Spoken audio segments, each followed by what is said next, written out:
I'm Darlene Washington, and this is Spiritually Intriguing, the Church Edition. We're on our last segment here with Pastor Charles A. Floyd II of New Mount Olive Missionary Baptist Church in Gary, Indiana. Pastor? Good evening. Good evening to you. Okay, so now we are going to cover, as I said, our last topic. I know you are not a doctor. Let me just say that. But I'm talking about medicine because I wanted to bring up diabetes. And the first thing I hear whenever I address health issues to pastors, they say, well, I'm not a doctor, but. So that's why I was putting my notice out there. Most minorities cannot afford or don't know how to eat healthy and therefore contract diseases indicative to their diets. Diabetes is prevalent in the black community. Will it ever stop?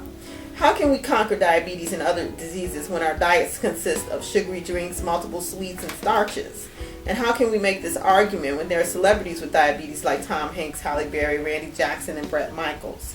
So, in other words, how can we run around here saying that our diets are causing diabetes when we have rich people who can eat very well and still have diabetes?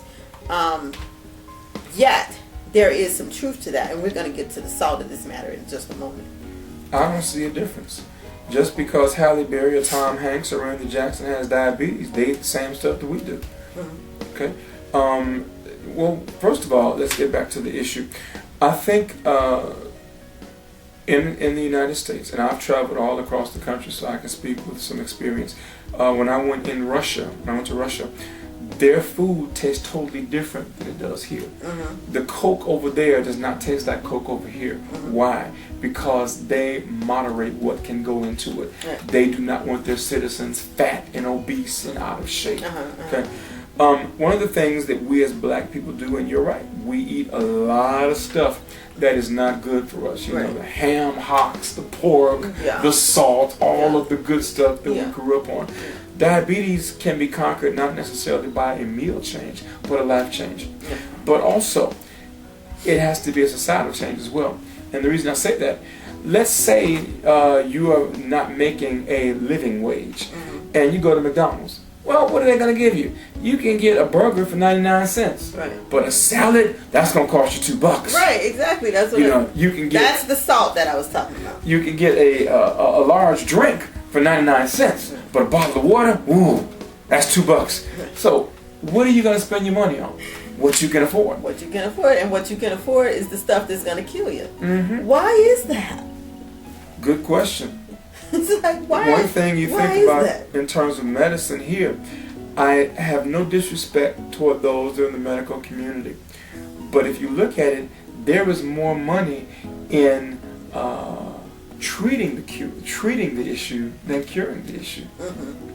Right. So that's part of it. Yeah. There are other countries that have cures for certain things that the United States does not have. Well, you know, it could be $1 billion a year. Cancer is $1 billion a year industry. I've heard people say stuff like that there's a cure for cancer, but they won't release it because cancer is what the? I'm sorry, it's not funny, but it's like, what is wrong with people? What kind of morals are we developing? And I'm not. I don't want to pretend like I'm this perfect person, because I promise you, I ain't perfect.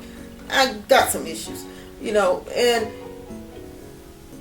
I've never purported that. So, but what I am saying is, why do we do these crazy, evil things to people? Why? One word: capitalism.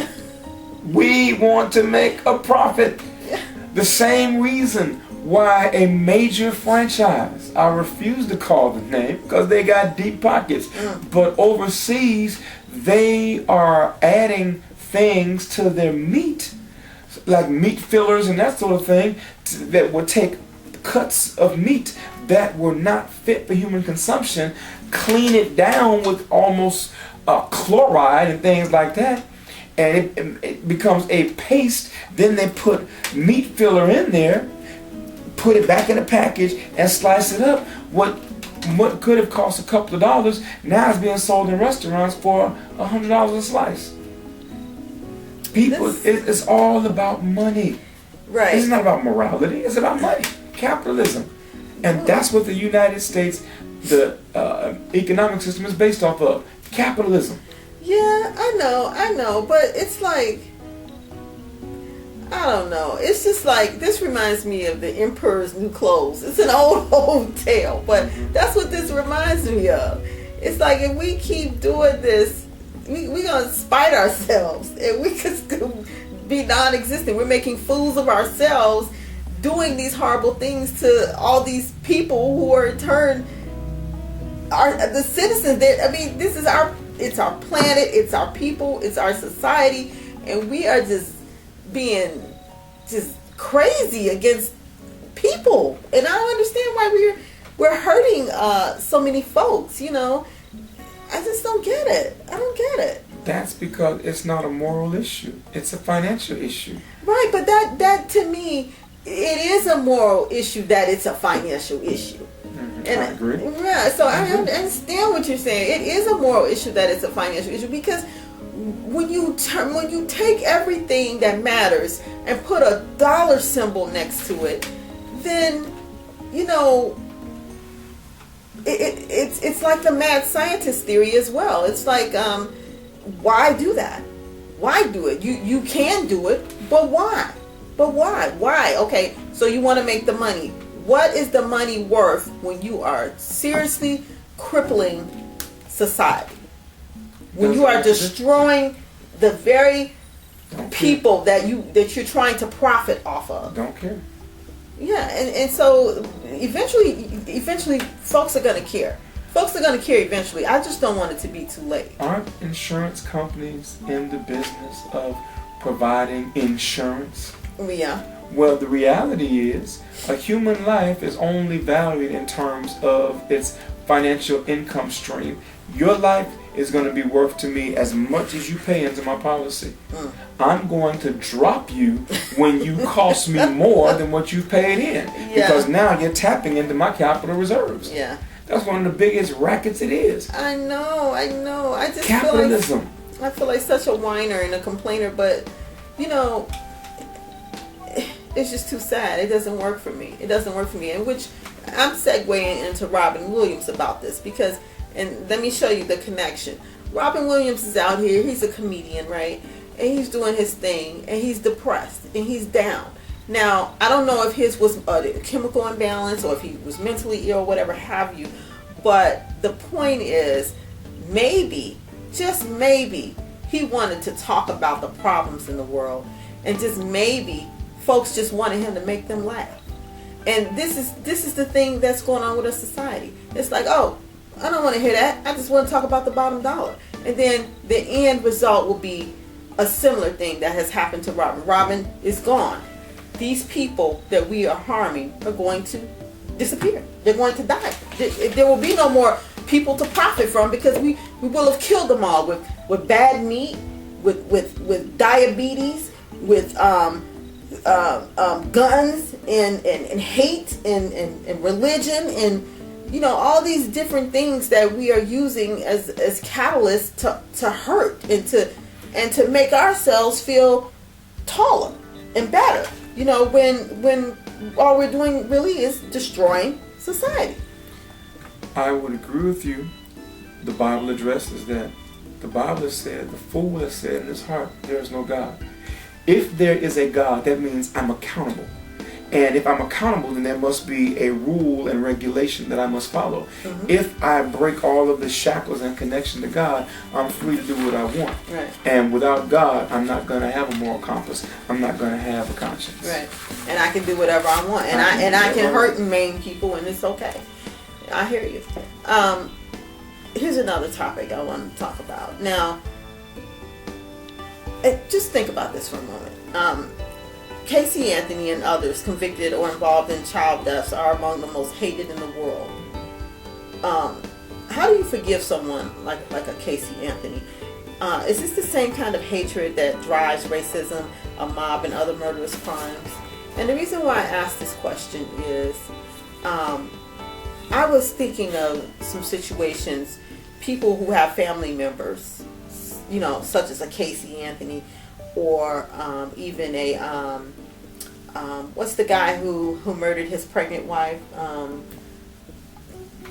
Stephen, I can't think of your name. I'm so sorry, but you're out there in jail right now for what you did, and I hated you for it, and I have the audacity to hate on top of all of this. Scott Peterson? Yes, Scott Peterson, him, and then there's two Scotts that did the wife thing, and I was hating both of them. I was hating all of them. I even hated Casey, and I found myself, feeling like, oh, I have the right to hate these people. Look at the horrible, filthy things they did, and I justified me, and it made me feel better. But when I started to think about it, I said, if you've ever done anything to someone, say you slapped them or you hurt their feelings, Drew Peterson, you're right, and then they won't forgive you, and you want their forgiveness more than anything, and they won't forgive you. How does that make you feel? How does that make you feel? Who are we to say when someone has become sorry for their actions that they still must die? And I don't know. I mean, what do you think? Well, the first thing that comes to mind is Jesus. When Jesus was dying on the cross, he said, Father, forgive them. They don't know what they do. We as Christians are called to forgive. That does not mean in forgiving you that the consequences of your actions are going to be abated. Right. If you are a practicing homosexual and you get AIDS,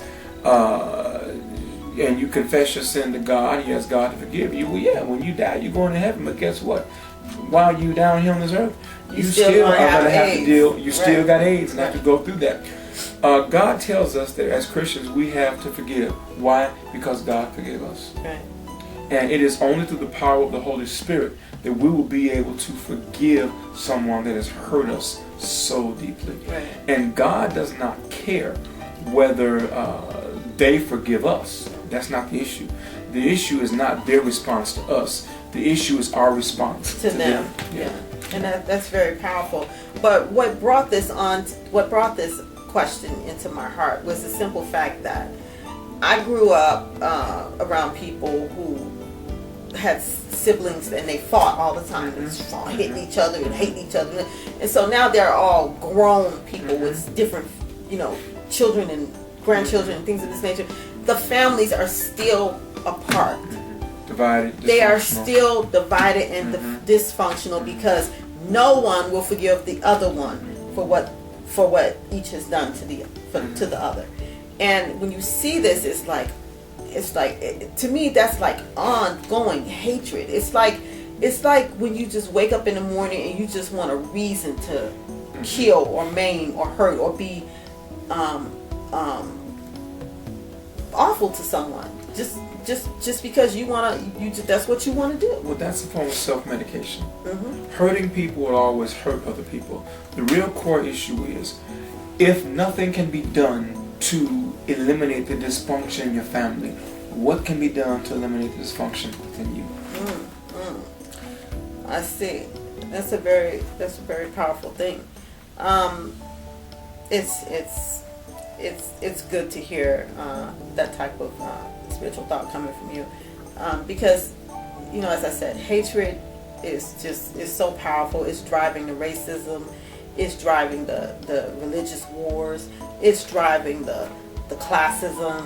It's like everybody wants to be so important, and you got this capital HATE situation going on, because of importance. And if we just change it and put value onto all life, then I think that hate can eventually dissipate. But I do agree that it will the world will get better if we start to do something about it now. It will get better. If not, it's just going to get worse and worse, and then we're just going to be a pitiful little planet. Every little nook and cranny, folks killing each other over hate. Well, the Bible tells us that this earth that we know as of now, this society, is going to pass away. I firmly believe in the rapture. I firmly believe in the tribulation. After all this foolishness has came and gone, the Bible says God is going to create a new heaven and a new earth. And all that you're talking about right now will happen then. But it's only going to get worse. I appreciate that. And that does it for this last segment of Spiritually Intriguing Church Edition. Thanks so much, Pastor. Thank you for having me. Thanks for watching. Bye-bye.